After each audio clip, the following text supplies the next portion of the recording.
আসসালামু আলাইকুম। আশা করি সবাই ভালো আছেন। এখন যেহেতু হচ্ছে কৃষি সিজন, তো সেজন্য হচ্ছে আমি আমার খামারের ঠিক পাশেই খামারের ঠিক পাশেই এখানে পুরোটাতে সবজি আবাদ করছি। কারণ বসে থেকে তো লাভ নেই, এই জন্য সবজি আবাদ করছি।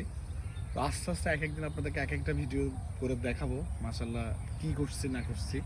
তো এই জন্য হচ্ছে এখন আপনাদেরকে আজকে দেখাবো যে আজকে আপনাদের আরেকটা গাছ দেখাবো, সেটা হচ্ছে ভেন্ডি গাছ, যেটা হচ্ছে যে এই যে দেখেন মাশাল্লাহ আছে মোটামুটি 15-16টার থেকেও বেশি হচ্ছে ভেন্ডি চারা রোপণ করছে একদম পাড় দিয়ে। এই যে এই দিক দিয়ে পিছনেও আছে, এবং পিছন থেকে শুরু করে সামনের দিকেও পুরোটাতে হচ্ছে যে আমরা ভেন্ডি রোপণ করছি।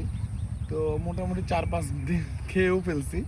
তো আমি আপনাদেরকে আরেকটু দেখাই, দেখবেন যে মাশাল্লাহ ভেন্ডি ধরছে, এই যে দেখছেন, এই যে